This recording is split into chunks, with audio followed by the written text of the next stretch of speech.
Hello. This is your week 9 class 2 lecture. We're on the home stretch, folks. We're going to make it, all of us. Me too. So the first thing I want to do is just go over your assignments for this week. I would like for you to look at 8.40 and 8.42. We will be doing a lot of singing next week, okay?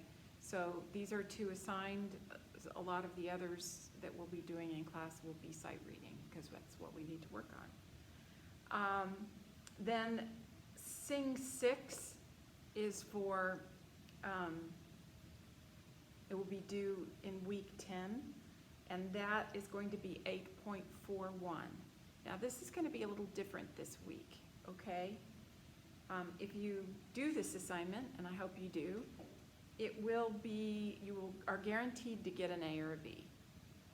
But here's what I'm asking you to do for Sing 6. I'm asking you to actually sight sing, okay? So when you're ready to do this assignment, and not before, I want you to pop open your book and look at 8.41. And just on the spot, in the recording, look it over, determine the key, decide what kind of scale that you should sing, sing that appropriate scale, and then take 20 seconds, like I always give you, to look it over, to look for tricky rhythms, to look for especially tricky intervals, okay? So I'm asking you to practice sight singing in front of me, even though I'm not going to be there, okay? And again, if you totally bomb, the worst grade I'm going to give you is a B. But I want to hear what happens when you try to do this, okay? You will have an Aurelia assignment for this week. It will be identified as number 4. And then you'll have dictation 5, and that's just going to be intervals this week. I will go over 15 intervals. Yeah, okay, so we're going to start with intervals, and again, I'd like for you to write this down on a piece of paper, and we'll go, I'll ask you in class, what you heard, and I like to work just in groups of 5 and then kind of take a little break because I think it gets a little crazy. Okay, so a very quick review. There's 3 categories I've asked you to put intervals in. One is perfect intervals. And in perfect intervals, we have unisons, octaves, fourths, and fifths. Okay? So if we reviewed some of those, hopefully you hear that's the same note. An octave would be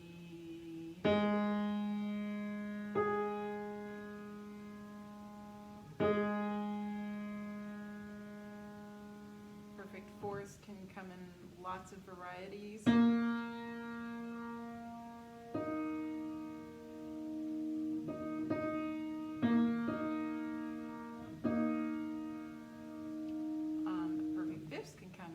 Varieties.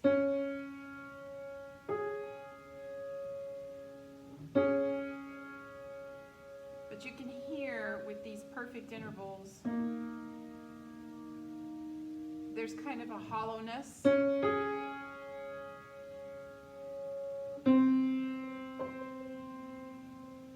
Inside of them. Feels like you can wallow around inside because there's this nice space. Consonant intervals that we are dealing with are thirds and sixths,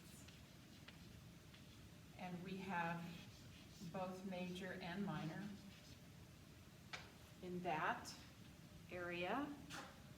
So here's a nice major third. You usually can feel like you could throw a chord in there.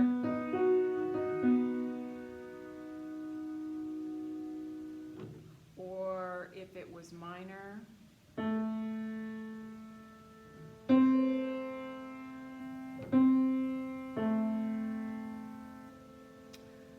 I will tell you with minor, I mentioned Hey Jude as a way to think about descending minor.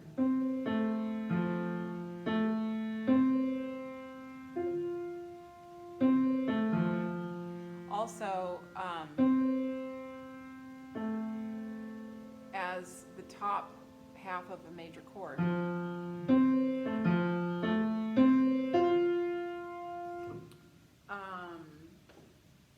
Sixths. We talked this week about extracting this and feeling like you might go here or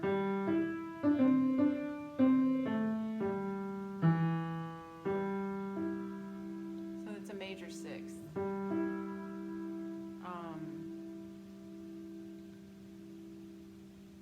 If you hear the NBC song, if we turn it to minor, I sometimes say it's a NBC that's gone broke. Or if you hear, you know that song, My Bonnie Lies Over the Ocean, or Here's a Sad Bonnie.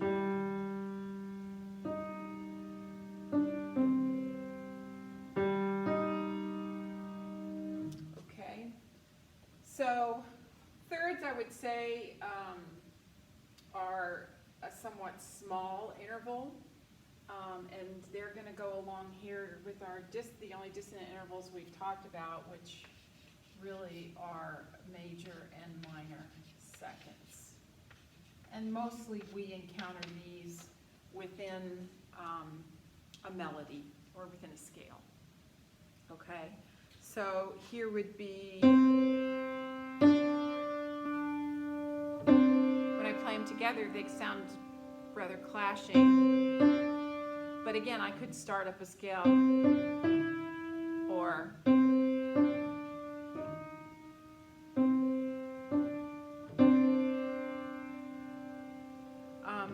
whereas if I play, so that's a major second, still a dissonant interval.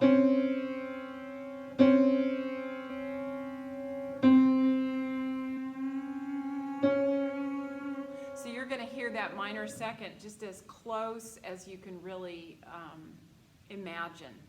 If you can even hum a little bit. So it's just a little bit smaller than that second, major second, minor second.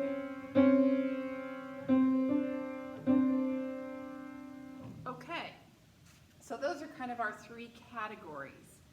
I also find sometimes it's helpful to say to yourself, if you're not sure what an interval is and you hear it, gee, is that a big interval or is that a small interval? Well, you know, this is a pretty small interval. You're not too far away.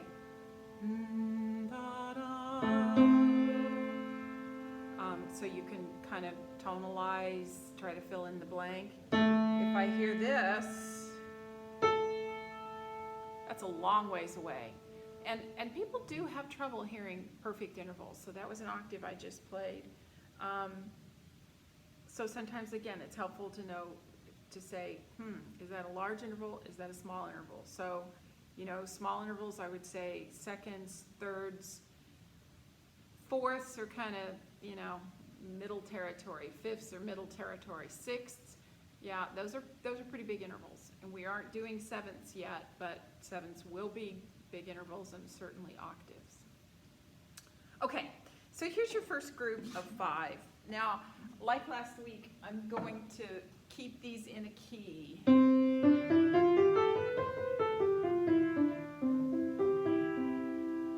Okay? And I'm going to just be ascending, all right? So here's number 1.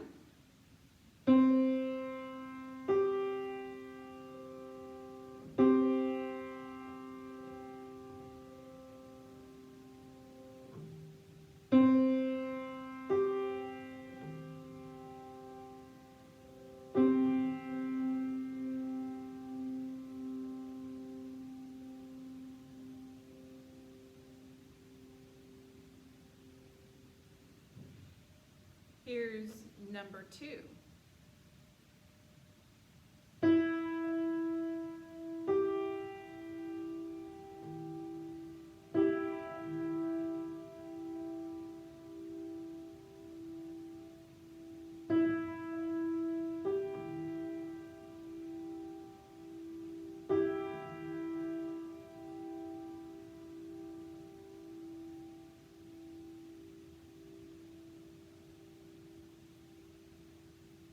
Here's number 3.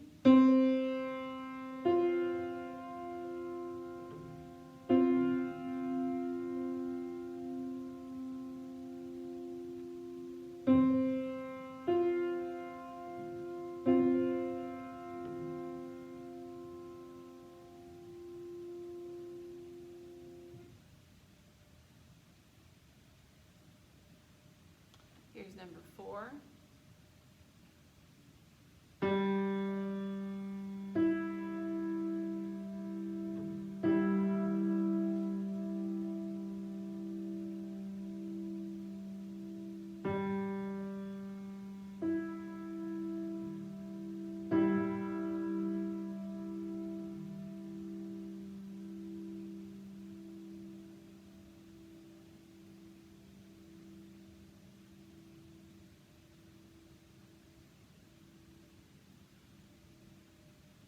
And here is number 5.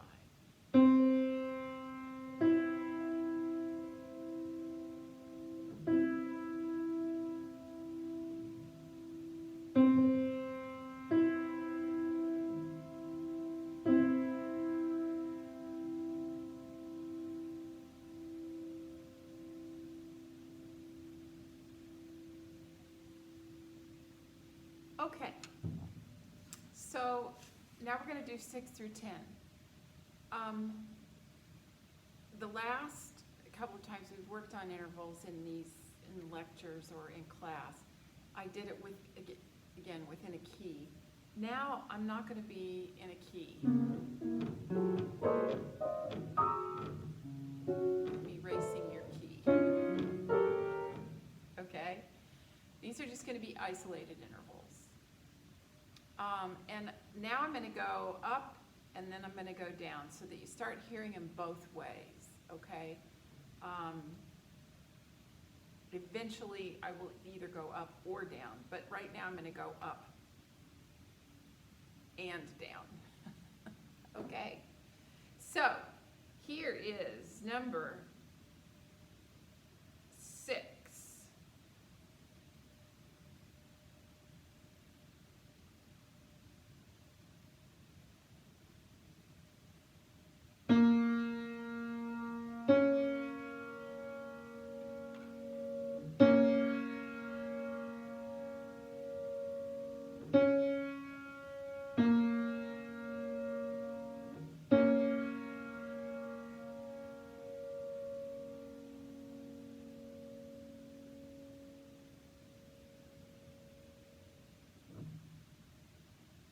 Here is number 7.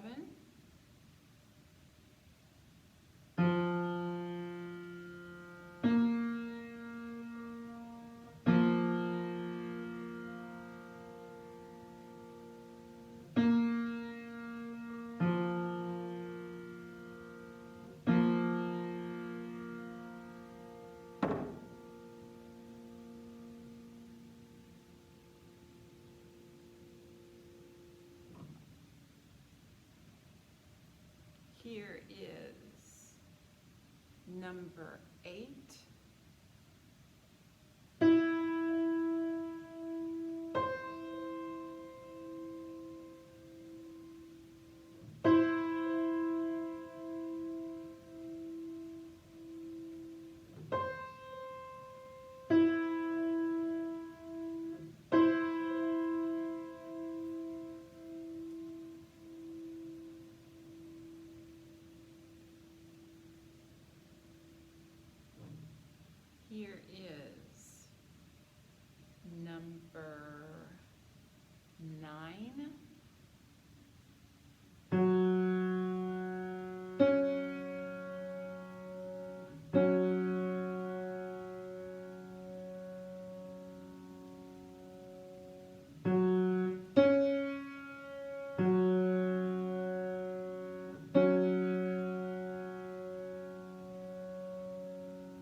10.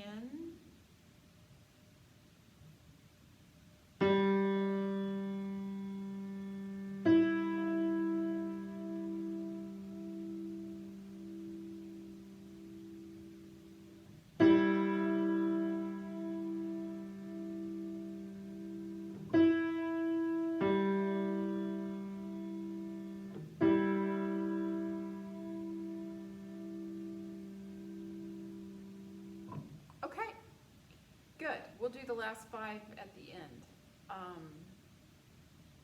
Now I just want to go over and talk a little bit more about these warm-ups.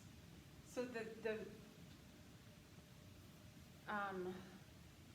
book is throwing me a little of a curveball because they've switched chapters around and they aren't doing things in quite the same order as they did for me for 30 years. And as we started chapter 8, the curveball it threw me, if you can look at page 118, and I think I even talked about this last week. On number 1, it says 2 successive leaps may outline a triad other than the tonic or dominant. So I thought they were going to throw you right into the fire of the subdominant and supertonic harmonies. And it's kind of weird. They do, but they don't.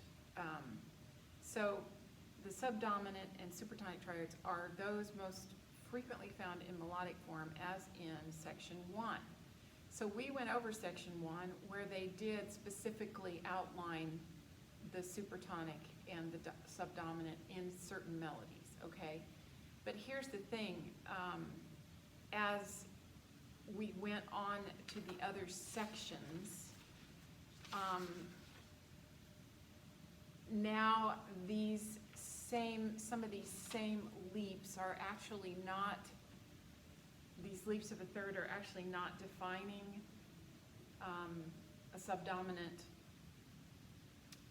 chord or a supertonic chord. They're simply parts of the dominant 7. That sounds confusing, and I know. But if you will look on page 118, number 2, this is what I didn't mention last week.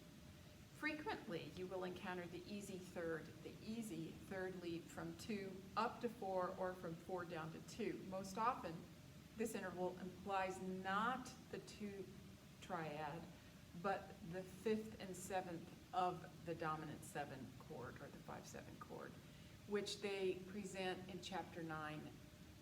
They've moved things around. They used to, the very next chapter before going into the supertonic and subdominant was intervals from the dominant 7 chord. So now they're kind of intertwining these 2 chapters. So this interval, re up to fa, is commonly found in melodies more difficult than those of the previous chapters. If you see a do up to fa, yeah, that is going to be subdominant chordal implication. But if you see re up to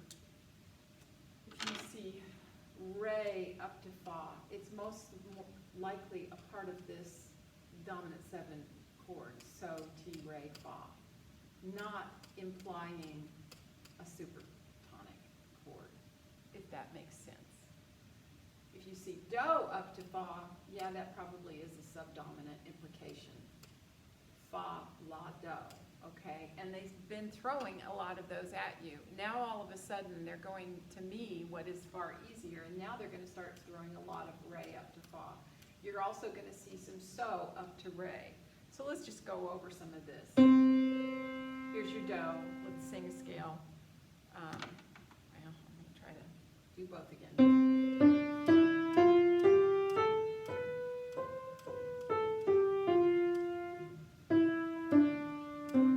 Here's your tonic triad.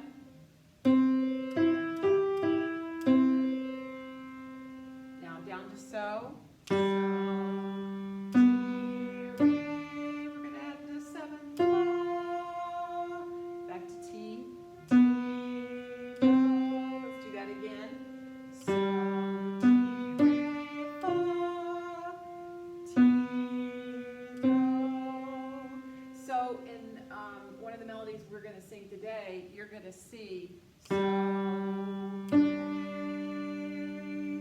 perfect fifth, but it's a part of this 5/7 chord.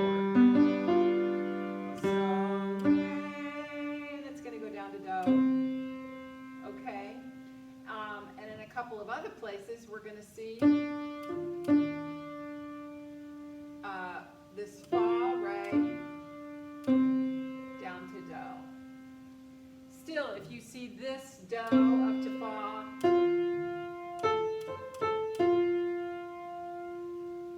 and just for, well, we can go ahead. 5/7. It's just really high. And then we would do Ti, do,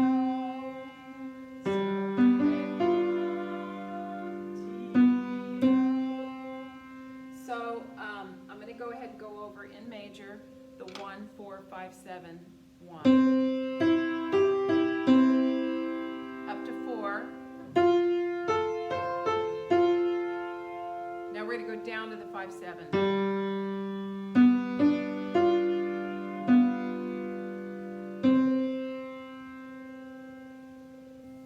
Okay. It was brought to my attention, and I'm very grateful that I hadn't really talked about that chord progression, 1, 4, 5, 7, 1 in minor. It sounds like this.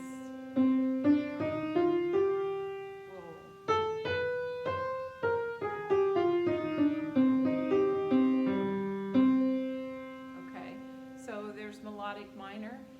If I sang that 1, 4, 5, 7, 1,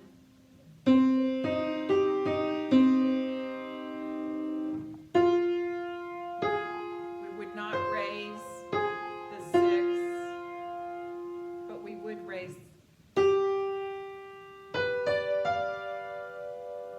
for the dominant 7.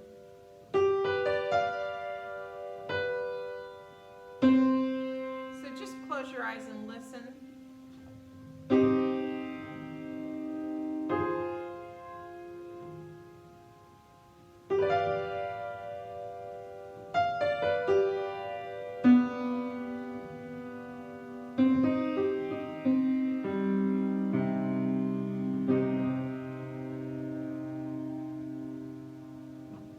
Okay, and I'm not even going to go over the other chord progression, the predominant chord progression with the 2. I just want to leave that out of our endeavors for right now. Okay. I had a couple melodies I wanted to just go over. 8.35, if you can find this one. So here we are in beautiful G sharp melodic minor.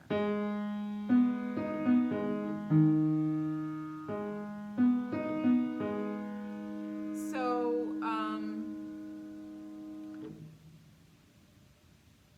you know, besides just being able to identify your keys quickly, if you look at the last 2 bars, you can see very pointedly it's got to be melodic minor because we see 2 chromatic alterations.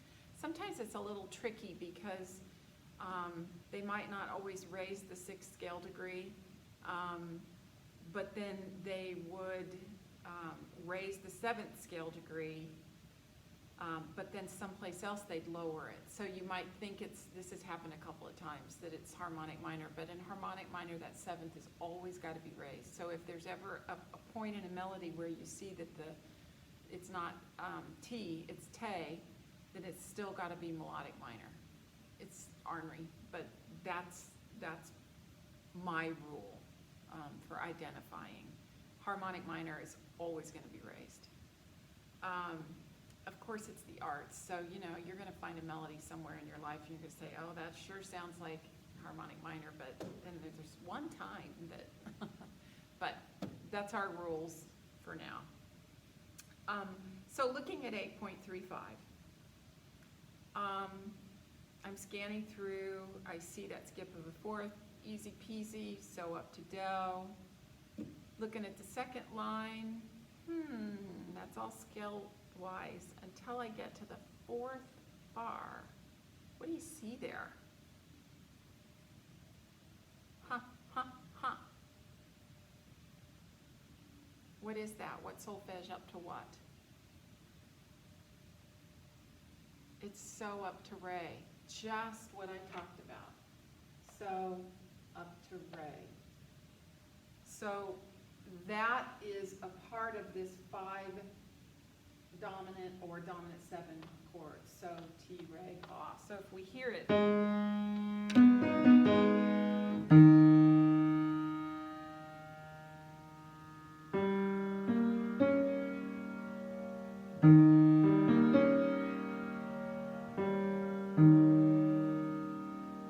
As a part of that chord, you'll be fine.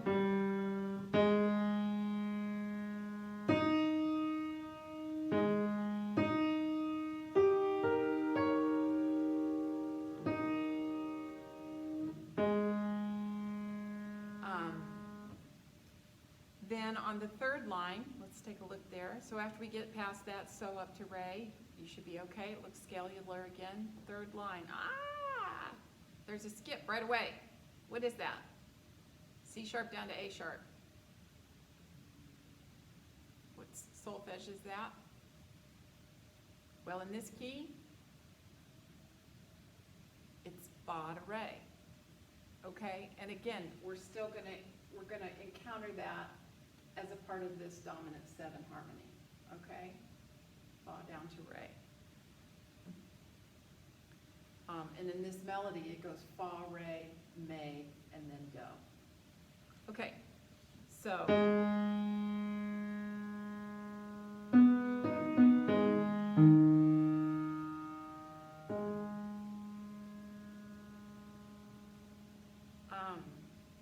So I'll play you solfege. Pray for me hitting the right notes.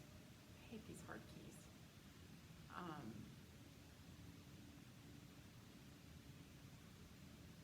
Okay, I'll go about. Here's your tonic. Find your first note. 1, 2.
On the third line.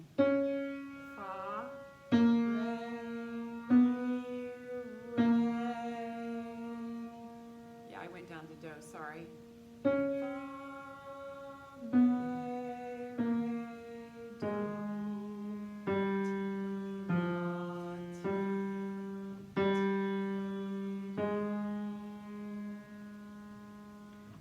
I knew I was going to make a mistake. Hey, all those bloody sharps. Okay.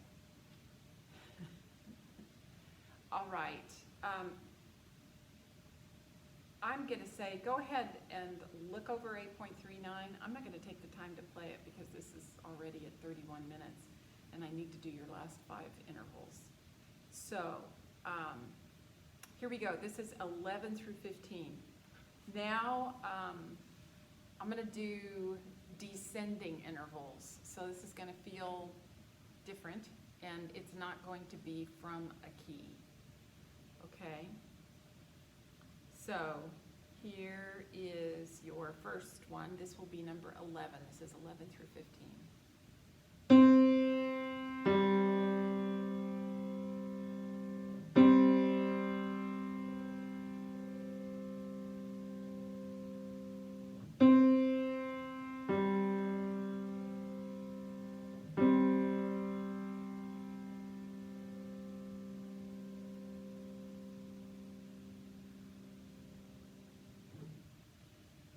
Here is number 12.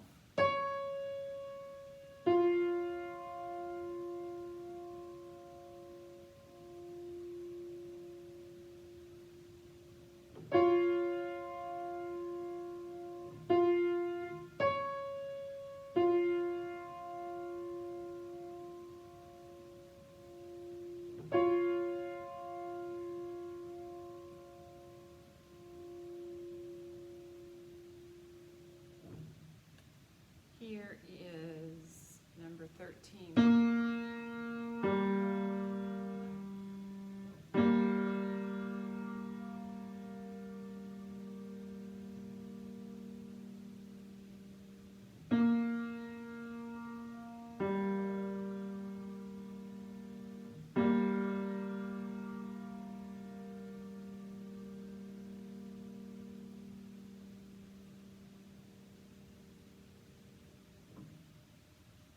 Here is number 14.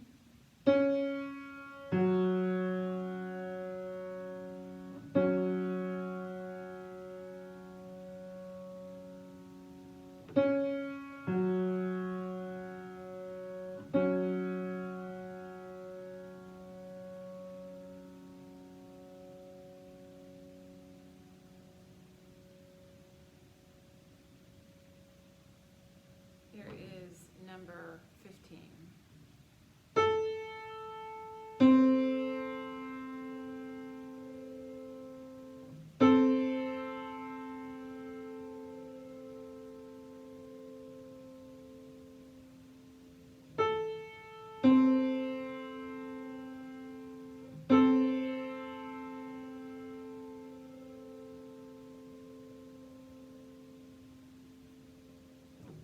Okay, that's it. Yes, have an absolutely fantastic rest of the week and weekend. We're gonna hit this sightseeing really hard from here to the end of the semester, so hang in there. Try to get outside and soak up some sunshine, okay? All right. See you next week. Bye-bye.